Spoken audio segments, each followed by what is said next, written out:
Assalamualaikum warahmatullahi wabarakatuh.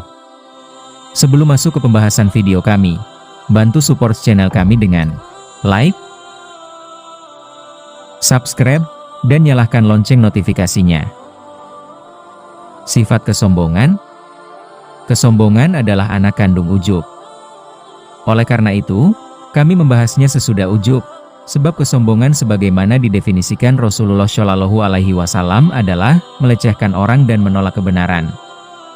Akar hal tersebut adalah ujub. Mari kita gambarkan bahaya kesombongan terhadap kehidupan manusia melalui gambaran kita bahwa penyakit ini telah menyebar luas kepada semua orang. Lalu bagaimana keadaan yang terjadi? Bayangkanlah bahwa setiap orang telah melecehkan orang lain, lalu apa yang terjadi? Dalam kondisi seperti ini tidak ada lagi penghormatan kepada seseorang, tidak ada lagi kewibawaan seseorang, tidak ada kehormatan dan sopan santun. Bayangkanlah kehidupan manusia tanpa penghormatan, kewibawaan, kehormatan dan sopan santun. Semua ini adalah bagian pertama dari kesombongan. Kemudian bayangkanlah bahwa setiap orang di dunia ini apabila disodori kebenaran ia menolak. Bagaimana jadinya dunia ini? Pada saat itu tidak ada dua orang yang bisa saling memahami dalam menghadapi sesuatu kecuali dengan memaksakan kebatilan. Selagi orang-orang tidak bisa bersepakat di atas kebenaran, maka mereka pun tidak akan bisa bersepakat di atas kebatilan. Saat itulah orang yang kuat adalah orang yang menang. Kemudian muncullah situasi yang menyertainya: kezaliman, kemarahan, terorisme, permusuhan, pelanggaran hak dan kehormatan. Ini adalah akibat yang ditimbulkan oleh satu penyakit jiwa. Bagaimana pula dengan penyakit-penyakit jiwa yang lain? Barang siapa merenungkan hal seperti ini, niscaya ia mengetahui sebagaimana makna firman Allah. Dan tiadalah kami mengutus kamu, melainkan untuk menjadi rahmat bagi semesta alam. Al-Anbiya, ayat 107.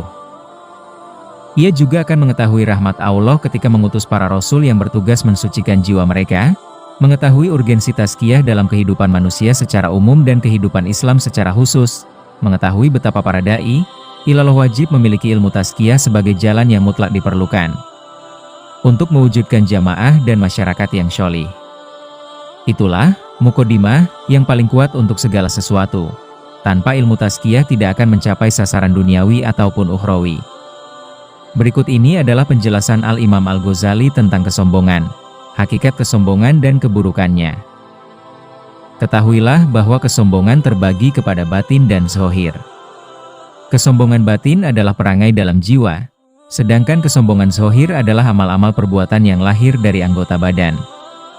Istilah kesombongan lebih tepat dengan perangai batin, karena amal perbuatan merupakan hasil dari perangai tersebut. Perangai sombong menuntut amal perbuatan. Oleh sebab itu, apabila nampak di dalam anggota badan maka disebut berlaku sombong atau takabur. Tetapi apabila tidak nampak maka disebut kesombongan atau kibr. Pada dasarnya ia adalah perangai yang ada di dalam jiwa, yaitu kepuasan dan kecenderungan kepada penglihatan nafsu atas orang yang disombongi. Kesombongan menuntut adanya pihak yang disombongi dan hal yang dipakai untuk bersombong. Dengan hal ini kesombongan berbeda dari sifat ujub, karena ujub tidak menuntut adanya orang yang diujubi. Bahkan seandainya manusia tidak diciptakan kecuali satu orang, bisa saja ia menjadi orang yang ujub. Tetapi seseorang tidak bisa takabur kecuali dengan adanya orang lain, di mana ia memandang dirinya di atas orang lain tersebut menyangkut berbagai sifat kesempurnaan. Pada saat itu ia menjadi orang yang takabur. Sehingga di dalam hatinya timbul anggapan, kepuasan, kesenangan dan kecenderungan terhadap apa yang diyakininya dan terasa berwibawa di dalam dirinya dengan sebab hal tersebut. Kewibawaan, kesenangan dan kecenderungan kepada keyakinan di dalam jiwa tersebut adalah perangai kesombongan. Seolah-olah, jika manusia memandang dirinya dengan pandangan ini, yakni merasa besar, maka hal itu adalah kesombongan. Jadi, kesombongan adalah ungkapan tentang kondisi yang timbul dari keyakinan-keyakinan ini di dalam jiwa, dan disebut izzah dan ta'azzum. Oleh sebab itu Ibnu Abbas berkata tentang firman Allah, tidak ada dalam dada mereka melainkan hanyalah keinginan akan kesombongan yang mereka sekaligus tiada akan mencapainya. Al-Mu'min ayat 56, yakni kebesaran yang tidak dapat mereka capai. Ibnu Abbas menafsirkan kesombongan dengan kebesaran.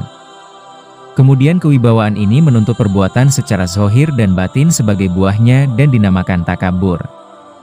Jika berkedudukan tinggi dibanding orang lain, ia merendahkan orang yang di bawahnya, menjauhkannya dan tidak mau duduk bersama atau makan bersamanya.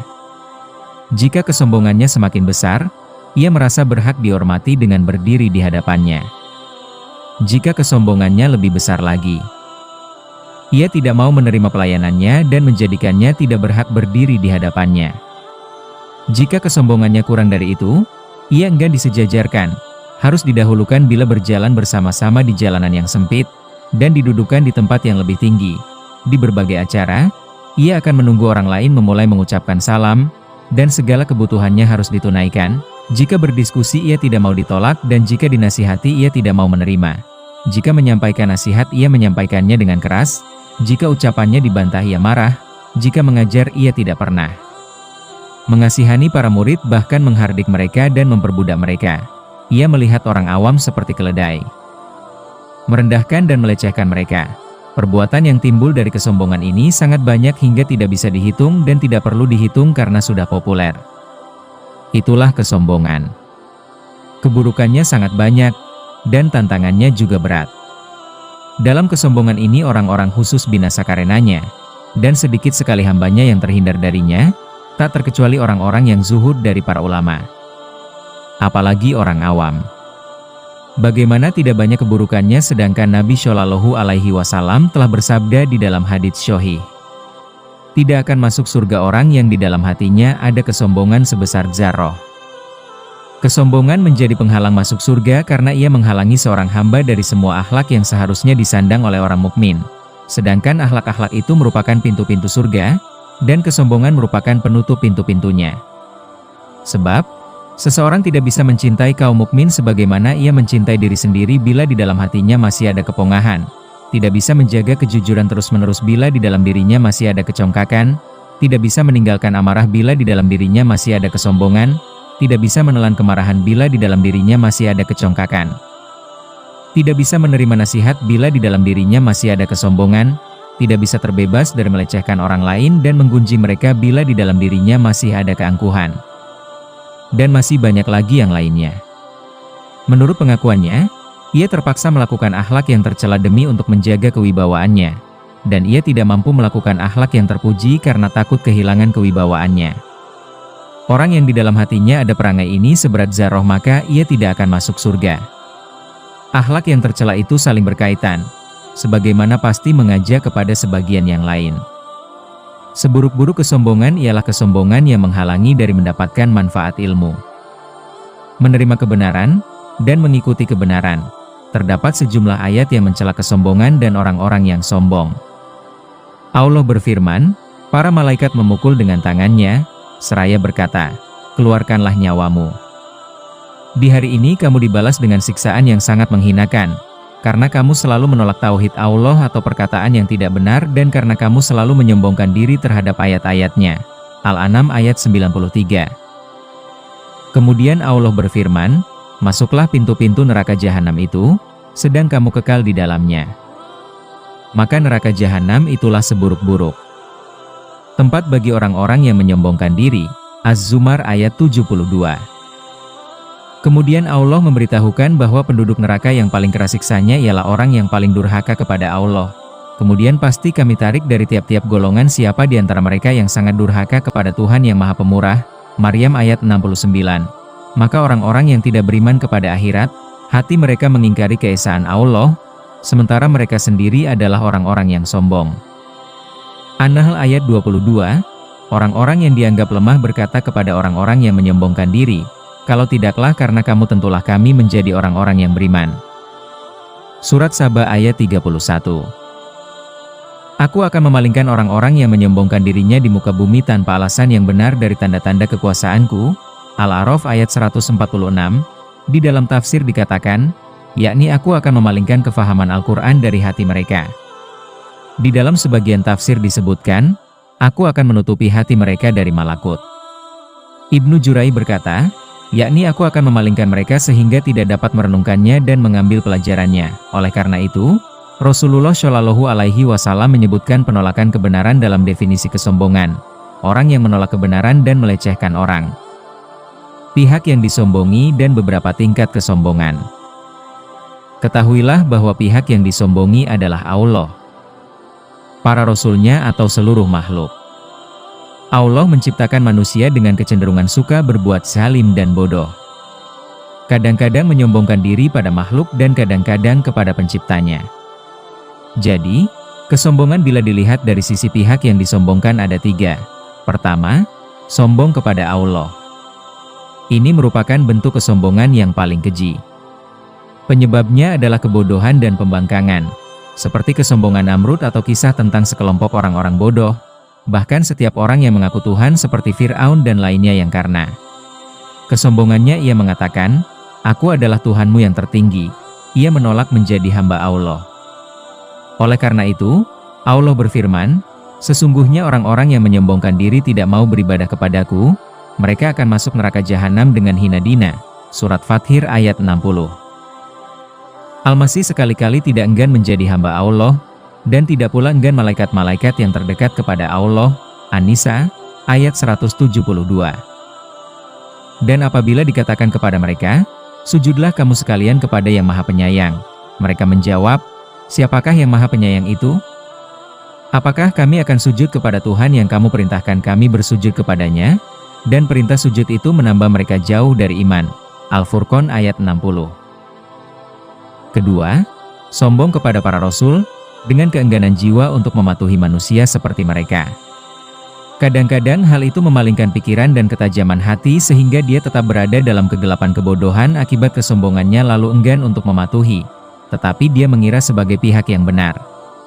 Kadang-kadang enggan sekalipun tahu tetapi jiwanya tidak bersedia mematuhi kebenaran dan tunduk kepada para rasul, sebagaimana perkataan mereka yang diceritakan Allah dalam ayat-ayat berikut ini.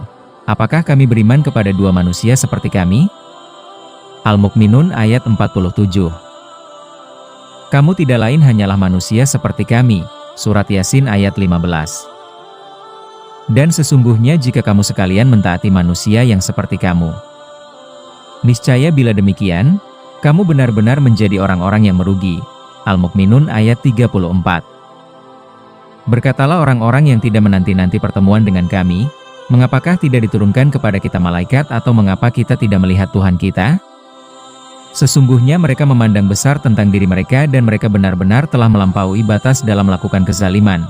Al-Furqan ayat 21. Fir'aun berkata, atau malaikat datang bersama-sama dia untuk mengiringkannya. Az-Zuhruf ayat 53. Allah berfirman, dan berlaku angkuhlah Fir'aun dan bala tentaranya di bumi Mesir tanpa alasan yang benar. Al-Qasas ayat 39. Jadi, Fir'aun bersikap sombong kepada Allah dan semua rasulnya. Orang-orang Quraisy berkata, mengapa Al-Quran ini tidak diturunkan kepada seorang besar dari salah satu dua negeri Mekah dan Taif ini? Az-Zuhruf ayat 31. Qatadah berkata, dua orang besar dari dua kota itu ialah Al-Walid bin Al-Mughirah dan Abu Mas'ud Ats-Tsaqafi. Mereka meminta orang yang lebih besar kepemimpinannya ketimbang Nabi Shallallahu Alaihi Wasallam, ketika mereka mengatakan, bagaimana Allah mengutus anak yatim kepada kami? Kemudian Allah berfirman, apakah mereka yang membagi-bagi rahmat Tuhanmu? Az-Zuhruf ayat 32. Allah berfirman, supaya mereka orang-orang kaya itu berkata, orang-orang semacam ini di antara kita yang diberi anugerah oleh Allah kepada mereka? Al-An'am ayat 53, yakni karena melecehkan mereka dan tidak bisa menerima kepemimpinan mereka. Orang-orang Quraisy berkata kepada Rasulullah Shallallahu Alaihi Wasallam, bagaimana kami mau duduk denganmu sedangkan mereka ada di sisimu? Yakni kaum fakir miskin di kalangan kaum muslimin. Orang-orang Quraisy itu melecehkan mereka karena kemiskinan mereka, dan menyombongkan diri tidak mau duduk bersama mereka. Kemudian Allah menurunkan ayat, dan janganlah kamu mengusir orang-orang yang menyeru Tuhanmu di pagi hari dan di petang hari, sedang mereka menghendaki keridhoannya. Kamu tidak memikul tanggung jawab sedikit pun terhadap perbuatan mereka dan mereka pun tidak memikul tanggung jawab sedikit pun terhadap perbuatanmu. Al-An'am ayat 52.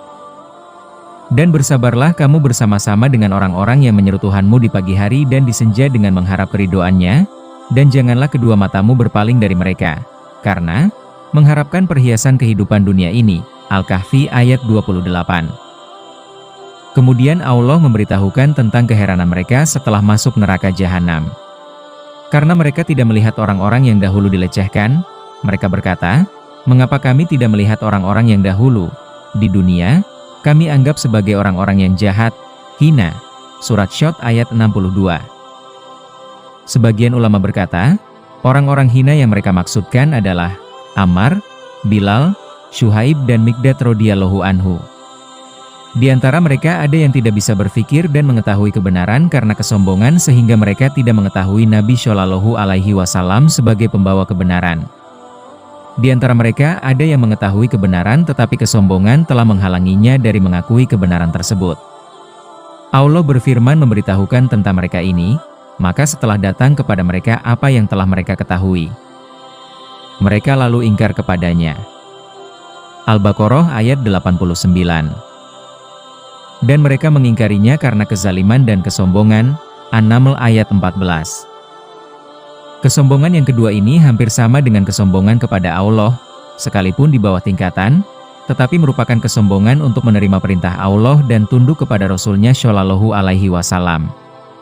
Ketiga, kesombongan kepada para hamba, yaitu dengan menganggap diri lebih terhormat dan melecehkan orang lain sehingga tidak mau patuh kepada mereka, meremehkan mereka dan tidak mau sejajar dengan mereka. Kesombongan ini sekalipun lebih rendah dari yang pertama dan yang kedua, tetapi juga sangat berat dari dua sisi. Pertama, sesungguhnya kesombongan dan kepongahan tidak layak kecuali bagi yang maha berkuasa lagi maha merajai. Sedangkan hamba yang lemah yang tidak berkuasa apa-apa, tidak layak melakukan kesombongan sama sekali. Jika hamba bersikap sombong maka berarti telah menentang Allah dalam suatu sifat yang tidak layak kecuali untuknya. Makna ini yang diisyaratkan oleh firman Allah dalam sebuah hadits qudsi berikut ini. Kebesaran adalah kain sarungku, dan kesombongan adalah kain selendangku. Barang siapa melawan aku pada keduanya niscaya aku menghancurkannya. Yakni ia merupakan sifatku yang spesifik dan tidak layak kecuali bagiku. Orang yang melawanku padanya berarti melawan salah satu sifatku. Semua makhluk adalah hamba Allah, baginya kebesaran dan kesombongan atas mereka. Barang siapa yang menyombongkan diri atas salah seorang hamba Allah berarti telah menantang Allah dalam haknya. Perbedaan antara perlawanan ini dan perlawanan Namrud atau Fir'aun adalah sama dengan perbedaan antara perlawanan terhadap raja menyangkut pelayanan sebagian budaknya dan perlawanan terhadapnya menyangkut dasar kerajaan. Hal-hal yang menyebabkan orang menjadi sombong. Ketahuilah bahwa tidak akan bersombong kecuali orang yang menganggap dirinya besar dan tidak akan menganggap dirinya besar kecuali orang yang meyakini memiliki sifat kesempurnaan. Pangkal hal tersebut adalah kesempurnaan keagamaan atau keduniaan. Keagamaan adalah menyangkut ilmu dan amal sedangkan keduniaan menyangkut nasab, kecantikan, kekuatan, harta kekayaan dan banyaknya pendukung. Berikut ini kami sebutkan ketujuh sebab tersebut. Pertama, ilmu pengetahuan. Demikian cepatnya kesombongan menjangkiti para ulama, kaum intelektual, sehingga seorang berilmu pengetahuan mudah merasa tinggi dengan ilmu pengetahuannya, merasakan keindahan dan kesempurnaan ilmu pengetahuan, dan merendahkan orang lain. Ia menganggap mereka bodoh dan menunggu agar mereka yang memulai mengucapkan salam. Jika salah seorang dari mereka memulai mengucapkan salam kepadanya atau berdiri kepadanya atau memenuhi panggilannya maka ia menganggap hal itu sebagai bakti dan dukungan kepadanya yang harus disyukurinya. Ia menganggap dirinya paling mulia di antara mereka. Ia terlalu mulia untuk berbuat sesuatu bagi mereka. Mereka harus melayaninya demi mensyukuri apa yang diperbuatnya kepada mereka. Bahkan biasanya mereka berbuat baik kepadanya tetapi ia tidak pernah berbuat baik kepada mereka. Mereka menziarahinya tetapi ia tidak pernah menziarahi mereka. Ia meminta dilayani oleh setiap orang yang berinteraksi dengannya. Jika mereka kurang sepenuhnya memberikan layanan, ia menghardik mereka seperti budak atau pekerja, seolah-olah pengajaran ilmu yang disampaikannya merupakan jasa besar dari dirinya. Ini menyangkut urusan dunia. Sedangkan menyangkut perkara akhirat, maka kesombongannya ialah dengan memandang dirinya lebih tinggi dan lebih utama di sisi Allah ketimbang mereka. Sehingga ia lebih banyak mengkhawatirkan mereka ketimbang mengkhawatirkan dirinya dan lebih banyak harapan untuk dirinya ketimbang untuk mereka. Orang ini lebih tepat disebut sebagai orang bodoh ketimbang orang berilmu. Bahkan ilmu yang hakiki adalah ilmu yang dengannya manusia bisa mengenal dirinya dan Tuhannya. Mungkin Anda bertanya, kenapa sebagian orang bertambah ilmunya tetapi bertambah pula kesombongannya? Ketahuilah bahwa hal itu karena dua sebab. Pertama, karena ia menekuni apa yang disebut ilmu, bukan ilmu yang hakiki. Ilmu yang hakiki ialah ilmu yang mengenalkannya kepada Tuhan dan dirinya. Juga mengenalkan bahaya urusannya yang terletak pada perjumpaan dengan Allah atau terhalang darinya. Hal ini pada gilirannya akan menimbulkan rasa takut dan tawadu, bukan kesombongan dan rasa aman dari siksa.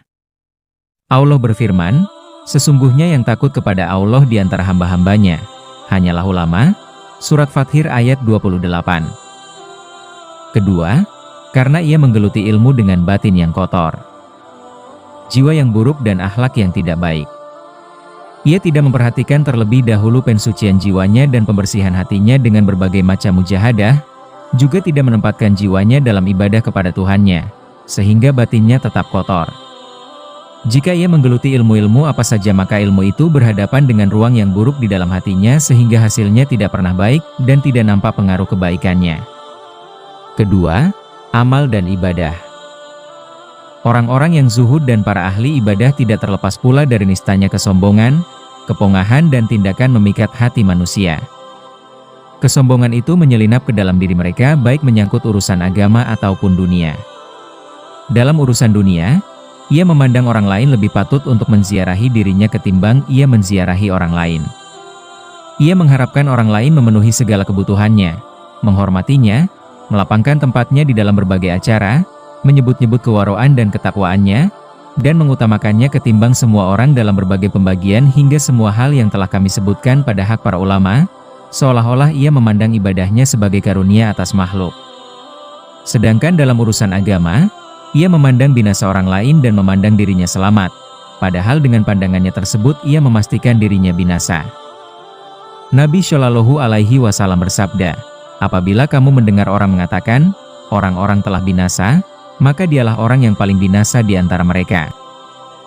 Hadis riwayat Muslim. Nabi Shallallahu Alaihi Wasallam bersabda demikian karena perkataan orang tersebut menunjukkan bahwa ia melecehkan makhluk Allah dan terpedaya sehingga ia merasa aman dari siksanya dan tidak takut pembalasannya. Bagaimana ia tidak punya rasa takut, padahal pelecehannya terhadap orang lain itu sudah cukup menjadikan dirinya sebagai orang jahat? Nabi Shallallahu Alaihi Wasallam bersabda, cukuplah seseorang dinilai telah berbuat kejahatan bila ia merendahkan saudaranya sesama muslim. Hadis riwayat Muslim. Betapa besar perbedaan antara dia dan orang yang mencintai karena Allah, menghormatinya karena ibadahnya, dan mengharapkan kebaikan untuk dirinya. Orang-orang mendapatkan keselamatan dengan menghormatinya karena Allah, mereka mendekatkan diri kepada Allah dengan mendekatinya tetapi dia sendiri terancam murka Allah karena menjauhi mereka, seolah-olah ia enggan duduk bersama mereka. Sungguh pantas jika Allah mengangkat mereka ke derajatnya dalam amal, lantaran mereka mencintainya karena Allah. Dan sungguh pantas jika Allah mengabaikannya lantaran ia meremehkan mereka. Ketiga, nasab keturunan. Orang yang punya nasab keturunan yang mulia menganggap hina orang yang tidak memiliki nasab tersebut, sekalipun ia lebih tinggi ilmu dan amalnya. Kadang-kadang sebagian mereka menyombongkan diri lalu menganggap orang-orang sebagai pengikut dan budaknya, sehingga ia enggan bergaul dan duduk bersama mereka. Akibatnya dalam lisan ialah membanggakan nasab keturunan. Ini merupakan hal yang mengakar sangat kuat di dalam jiwa, tidak dapat terlepas darinya orang yang berketurunan mulia, sekalipun ia orang yang syolih atau berakal sehat. Hanya saja hal itu tidak mengimbas kepadanya jika tetap dalam kondisi yang baik. Jika emosi telah mendominasinya maka hal itu akan memadamkan cahaya basyirohnya dan mengimbas kepadanya. Sebagaimana diriwayatkan dari Abu Dzar bahwa ia berkata, aku pernah mendebat seseorang di hadapan Nabi Shallallahu Alaihi Wasallam lalu aku berkata kepadanya, wahai anak orang hitam. Kemudian Nabi Shallallahu Alaihi Wasallam bersabda, wahai Abu Dzar, anak orang kulit putih tidak punya keutamaan atas anak orang kulit hitam. Abu Dzar berkata, kemudian aku berbaring dan aku berkata kepada orang itu, berdirilah dan injaklah pipiku. Perhatikanlah bagaimana Abu Dzar bertaubat dan mencabut dari dirinya pohon kesombongan dengan telapak kaki orang yang disombonginya. Karena ia mengetahui bahwa kecongkaan tidak dapat dikikis kecuali dengan penghinaan, Diriwayatkan bahwa dua orang bertengkar saling membanggakan diri di hadapan Nabi Shallallahu Alaihi Wasallam, lalu salah seorang berkata kepada yang lain, "Saya adalah Fulan bin Fulan. Lalu siapakah dirimu?" Kemudian Nabi Shallallahu Alaihi Wasallam bersabda, "Ada dua orang saling membanggakan diri di hadapan Nabi Musa alaihi salam, lalu salah seorang berkata, 'Aku adalah Fulan bin Fulan,' sampai menyebutkan 9 keturunan. Kemudian Allah mewahyukan kepada Nabi Musa alaihi salam agar mengatakan kepada orang yang membanggakan itu, 'Bahkan 9 keturunan itu termasuk penghuni neraka dan kamu orang yang ke-10-nya.'" Rasulullah Shallallahu Alaihi Wasallam bersabda, "Hendaklah orang-orang meninggalkan kebanggaan terhadap nenek moyang mereka yang telah menjadi batu bara di neraka jahanam, atau, jika tidak, mereka akan menjadi lebih hina di sisi Allah dari kumbang yang hidungnya mengeluarkan kotoran." Keempat, kecantikan. Hal ini kebanyakan terjadi di kalangan kaum wanita dan menimbulkan cacian, gunjingan, dan menyebutkan aib-aib orang. Di antaranya apa yang diriwayatkan dari Aisyah radhiyallahu anha dalam sebuah hadits sahih bahwa ia berkata, "Ada seorang wanita mau menemui Nabi Shallallahu Alaihi Wasallam, lalu aku berkata dengan tanganku begini," yakni ia pendek, lalu Nabi Shallallahu Alaihi Wasallam bersabda, "Kamu sungguh telah menggunjingnya." Pangkal timbulnya hal ini adalah terselubungnya kesombongan, karena seandainya Aisyah juga pendek niscaya ia tidak akan menyebutkan pendek. Seolah-olah Aisyah ujub dengan postur tubuhnya dan menganggap pendek wanita itu dibandingkan dengan dirinya. Lalu ia mengatakan apa yang telah dikatakannya. Kelima, harta kekayaan. Hal ini biasanya terjadi di kalangan para raja yang membanggakan harta simpanan mereka, para saudagar yang membanggakan barang dagangan mereka, para tuan tanah yang membanggakan tanah-tanah mereka, atau para pesolek yang membanggakan pakaian, kuda, dan kendaraan mereka. Sehingga orang yang kaya merendahkan orang yang miskin dan menyombongkan diri kepadanya seraya berkata, "Kamu melarat dan miskin, sedangkan aku kalau mau, aku bisa membeli orang sepertimu dan mempekerjakan orang yang lebih mulia dari kamu. Siapakah dirimu? Apa yang kamu miliki tidak lebih banyak dari harga perabotan rumahku. Dalam sehari aku membelanjakan harta sebanyak yang kamu makan selama setahun." Semua itu karena ia membanggakan kekayaan dan menganggap remeh kemiskinan. Semua itu adalah akibat kebodohannya tentang keutamaan kemiskinan dan keburukan kekayaan.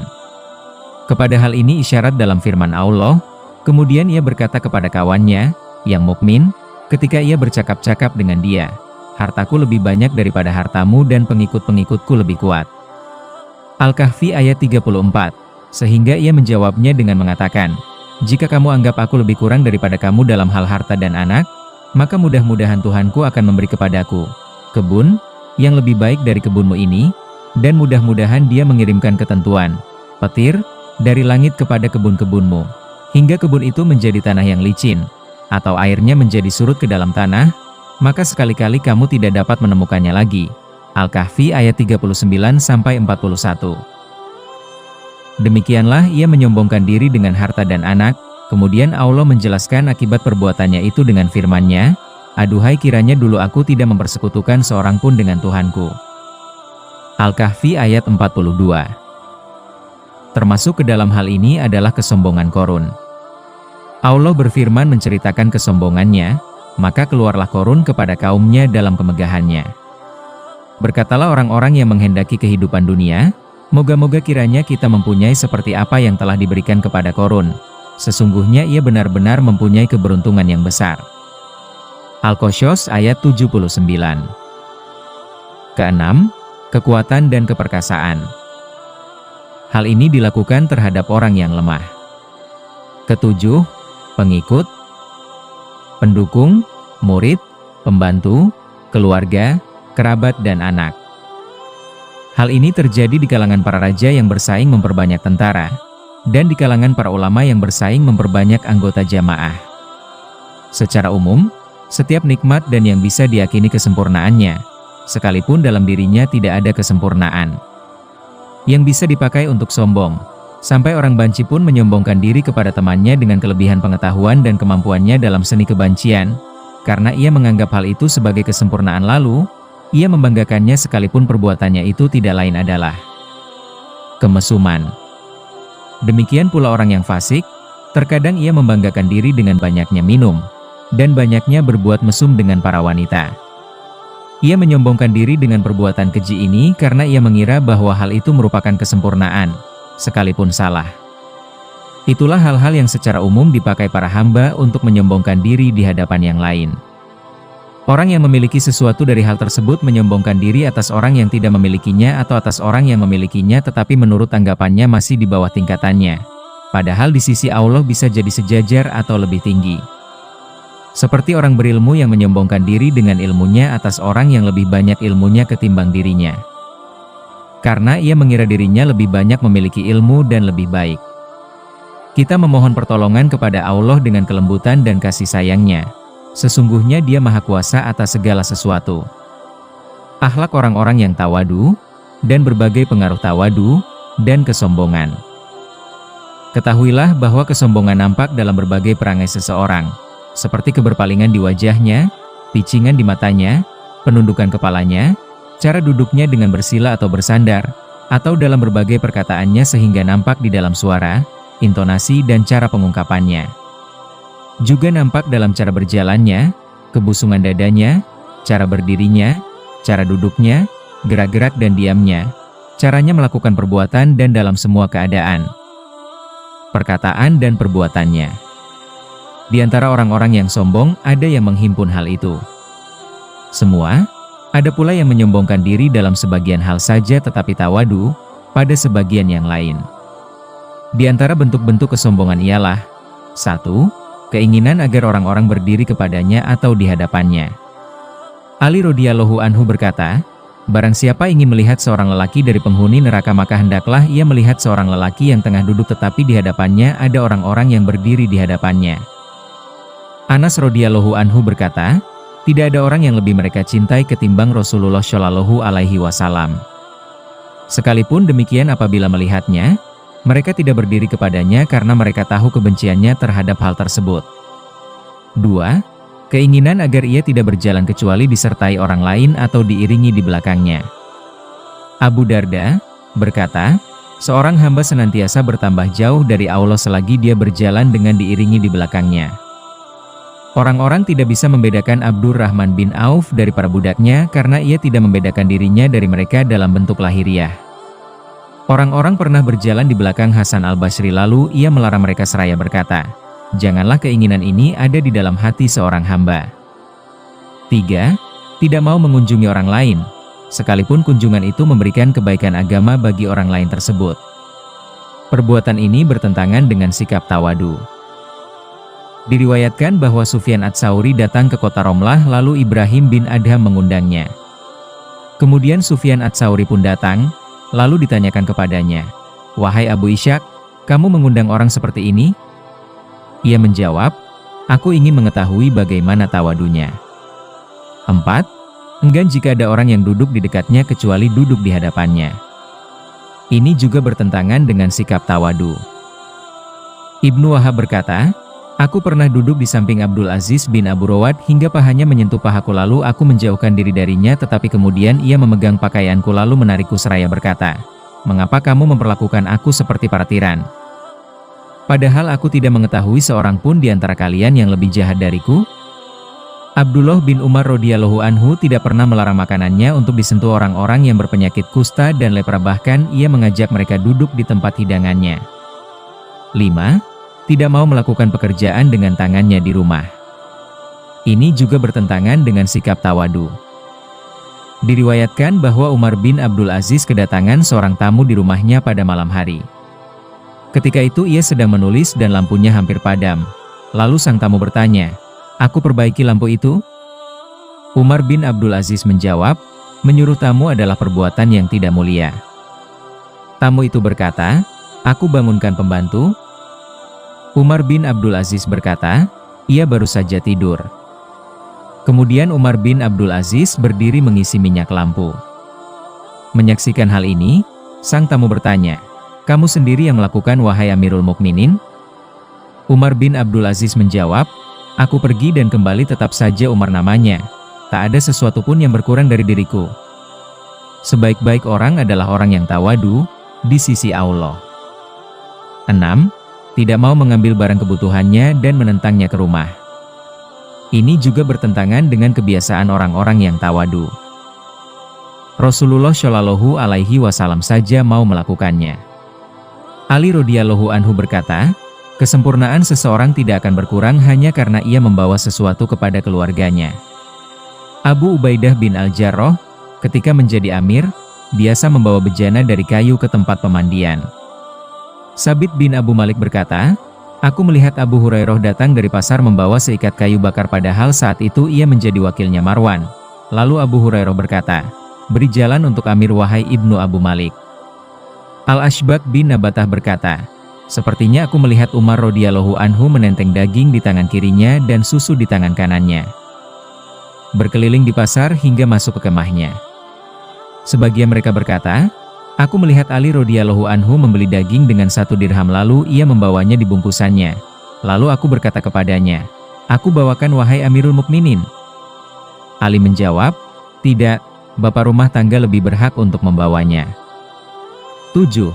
Pakaian, karena pakaian bisa membawa kesombongan dan tawadu. Nabi Shallallahu Alaihi Wasallam bersabda, kesederhanaan itu bagian dari iman. Hadis riwayat Abu Dawud dari Ibnu Majah. Harum berkata, aku bertanya tentang makna al-badzadzah, lalu dijawab, pakaian yang murah. Zaid bin Wahab berkata, aku pernah melihat Umar bin Khattab keluar ke pasar sambil tangannya membawa susu dan memakai kain sarung yang bertambal sebanyak 14 tambalan. Sebagian tambalannya bahkan dari kulit. Ali radhiyallahu anhu pernah dicela karena memakai kain sarung yang bertambal lalu ia berkata, bisa menjadi teladan bagi orang mukmin dan membuat hati khusyuk. Diriwayatkan bahwa Umar bin Abdul Aziz sebelum diangkat menjadi khalifah pernah membeli kain selendang seharga 1000 dinar. Lalu ia berkata, alangkah bagusnya seandainya tidak bisa lapuk. Setelah menjadi khalifah, ia membeli pakaian seharga 5 dirham lalu berkata, alangkah bagusnya seandainya tidak terlalu halus. Kemudian ditanyakan kepadanya, mana pakaian, kendaraan dan parfummu yang dulu wahai Amirul Mukminin?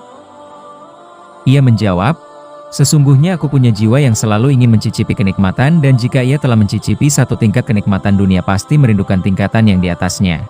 Sehingga ketika telah mencicipi jabatan khilafah yang merupakan tingkatan tertinggi, ia kembali merindukan apa yang ada di sisi Allah. Said bin Suaid berkata, Umar bin Abdul Aziz pernah mengimami sholat Jumat kemudian ia duduk dengan memakai baju yang bertambal dari depan hingga belakang. Lalu ada seorang lelaki bertanya kepadanya, wahai Amirul Mukminin, sesungguhnya Allah telah memberi karunia kepada Anda, kenapa Anda tidak pakai? Umar bin Abdul Aziz kemudian menundukkan kepalanya sejenak lalu mengangkatnya seraya berkata, sesungguhnya seutama-utama kesederhanaan adalah pada saat masih baru dan seutama-utama pemaafan adalah pada saat mampu membalas. Nabi Shallallahu Alaihi Wasallam ditanya tentang pakaian yang bagus apakah termasuk kesombongan? Lalu Nabi Shallallahu Alaihi Wasallam menjawab, kesombongan adalah menolak kebenaran dan melecehkan orang. Hadis riwayat Muslim. Lalu bagaimana cara mengakurkan antara keduanya? Ketahuilah bahwa pakaian baru tidak mutlak mesti termasuk kesombongan. Makna inilah yang diisyaratkan Rasulullah Shallallahu Alaihi Wasallam ketika mendapatkan pertanyaan dari Sabit bin Qais. Sesungguhnya aku adalah orang yang suka keindahan. Bagaimanakah pendapatmu? Rasulullah Shallallahu Alaihi Wasallam mengetahui bahwa kecenderungannya kepada kebersihan dan pakaian yang bagus bukan untuk menyombongkan diri. Karenanya ia tidak mutlak mesti termasuk kesombongan. Bisa jadi hal itu termasuk kesombongan sebagaimana rela dengan pakaian murah termasuk tawadu. Di antara tanda orang yang sombong ialah berdandan apabila dilihat orang dan tidak memperhatikan dandanan bila tidak ada yang melihatnya. Sedangkan di antara tanda orang yang gandrung kepada keindahan ialah menyenangi keindahan dalam segala hal sekalipun di tempat yang sepi, sampai di dalam rumahnya sendiri. Ini tidak termasuk kesombongan. Sabda Nabi Shallallahu Alaihi Wasallam, sesungguhnya ia tidak termasuk kesombongan, yakni tidak harus berarti kesombongan, atau boleh jadi tidak harus berarti kesombongan kemudian setelah itu mengakibatkan kesombongan. Dalam masalah seperti ini keadaannya bisa berbeda, tetapi yang dianjurkan adalah pakaian yang sederhana, tidak menimbulkan ketenaran karena bagusnya dan tidak pula ketenaran karena buruknya. Nabi Shallallahu Alaihi Wasallam bersabda, makanlah, minumlah, berpakaianlah dan bersyodakohlah tanpa berlebih-lebihan dan tidak sombong. Hadis riwayat Nasai dan Ibnu Majah. Sesungguhnya Allah suka melihat bekas nikmatnya pada hambanya. Hadis riwayat Tirmidzi, dan ia menghasankannya. Di antara bentuk tawadu, ialah tawadu, dengan bersabar apabila dicaci, disakiti dan diambil haknya. Itulah prinsip utama. Secara umum, semua akhlak yang baik dan tawadu, adalah sirah Nabi Shallallahu Alaihi Wasallam. Kepadanya kita harus berteladan dan darinya kita harus belajar. Berbagai jalan dalam mengobati kesombongan dan mencapai tawadu. Ketahuilah bahwa kesombongan termasuk hal yang membinasakan dan tak seorang pun dari manusia yang terhindar sama sekali darinya. Menghilangkannya adalah fardu ain dan tidak bisa hilang dengan semata-mata berangan-angan, tetapi harus dengan pengobatan dan penggunaan berbagai obat yang mengikisnya. Dalam mengobatinya ada dua makom. Pertama, mengkikis habis akar-akarnya dan mencabut pohonnya dari tempat tanamannya di dalam hati. Kedua, menolak hal-hal yang muncul darinya dengan faktor-faktor khusus yang dipakai manusia untuk menyombongkan diri atas orang lain. Makom pertama, dalam mengikis habis akarnya dan pengobatannya harus dilakukan secara ilmi dan amali.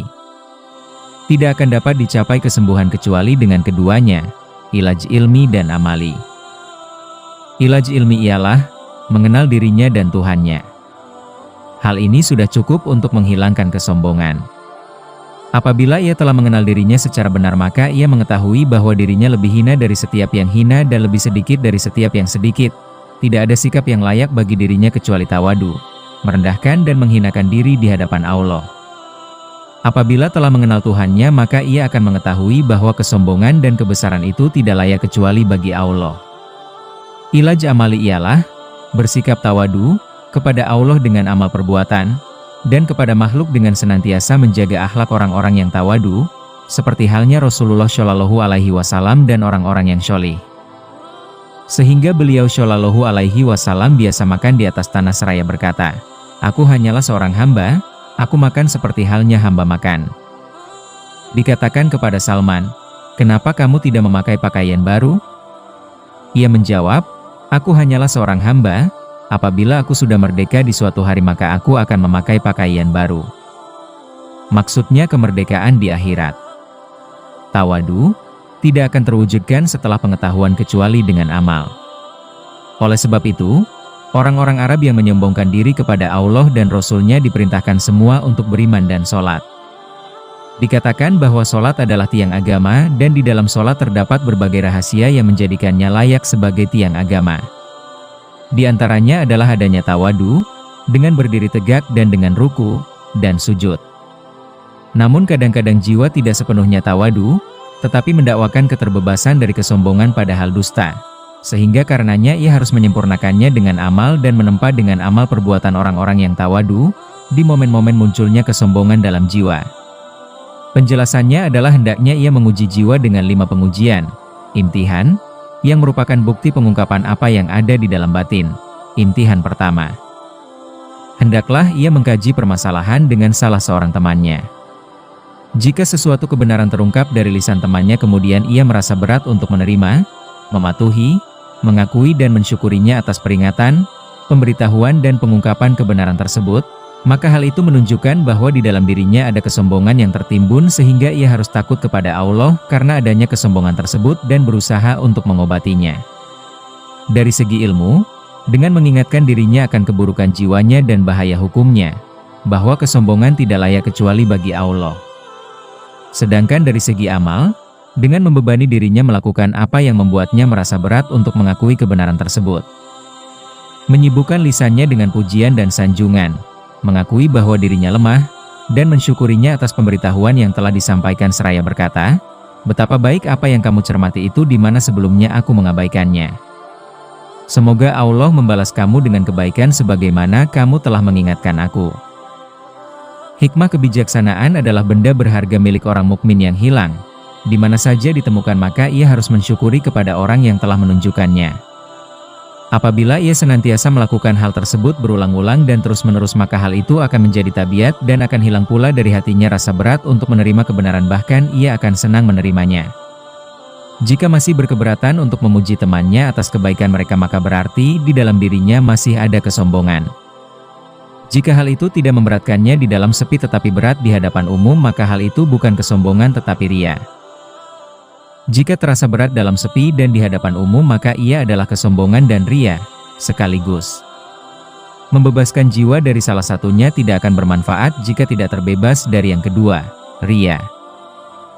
Karena itu, hendaklah ia mengobati kedua penyakit tersebut karena keduanya merupakan hal yang membinasakan. Imtihan kedua. Hendaklah ia mengadakan pertemuan dengan teman-teman dan handai taulan di dalam berbagi acara, kemudian mendahulukan mereka atas dirinya, berjalan di belakang mereka, dan duduk di bangku depan di bawah mereka. Jika ia merasa keberatan terhadap hal tersebut, berarti ia orang yang sombong, sehingga ia harus senantiasa membiasakan dirinya dengan paksa pengujian tersebut hingga rasa berat itu hilang dari dirinya. Dengan demikian kesombongan akan terkikis, dan di sini setan masih punya tipu daya, yaitu memerintahkan duduk di barisan, tempat, sandal atau menjadikan antara dirinya dan kawan-kawannya dari sebagian orang-orang hina agar dianggap sebagai tawadu, padahal hal itu merupakan kesombongan. Karena hal itu terasa ringan bagi orang-orang yang sombong sebab mereka mengesankan bahwa mereka meninggalkan tempat mereka dengan cara yang patut diberi penghargaan, sehingga dengan demikian ia berbuat sombong dengan menampakkan tawadu. Tetapi ia harus mendahulukan teman-temannya, duduk di antara mereka di sisi mereka, dan tidak menarik diri dari mereka ke barisan sandal. Maka tindakan inilah yang akan dapat mengeluarkan kotoran kesombongan dari batin. Imtihan ketiga. Hendaklah ia memenuhi undangan orang miskin dan berjalan ke pasar untuk membantu keperluan orang-orang miskin dan kerabat. Jika ia merasa berat melakukannya, maka hal itu adalah kesombongan, karena perbuatan-perbuatan tersebut termasuk akhlak yang mulia dan berpahala besar, sehingga keengganan jiwa untuk melakukannya tidak lain adalah karena kotoran yang ada di dalam batin. Karena itu, hendaklah ia berusaha menghilangkan dengan senantiasa melakukan perbuatan-perbuatan tersebut di samping mengingat berbagai pengetahuan yang dapat menghilangkan penyakit kesombongan dari batin sebagaimana telah kami sebutkan di atas. Imtihan keempat. Hendaklah ia membawa sendiri keperluan dirinya, keperluan keluarganya dan kawan-kawannya dari pasar ke rumah. Jika jiwanya enggan melakukannya, maka hal itu adalah kesombongan atau ria. Jika ia merasa berat sekalipun di jalan yang sepi, maka hal itu adalah kesombongan. Tetapi jika ia merasa berat melakukannya kecuali disaksikan banyak orang, maka hal itu adalah ria. Semua itu termasuk penyakit hati yang membinasakan, jika tidak segera disusuli dengan pengobatan. Orang-orang telah mengabaikan pengobatan hati dan sibuk memperhatikan pengobatan badan, padahal badan pasti mengalami kematian. Sedangkan hati tidak akan dapat abadi dengan menjaga kesehatannya. Allah berfirman, kecuali orang yang menghadap Allah dengan hati yang sehat. Asyura, ayat 89.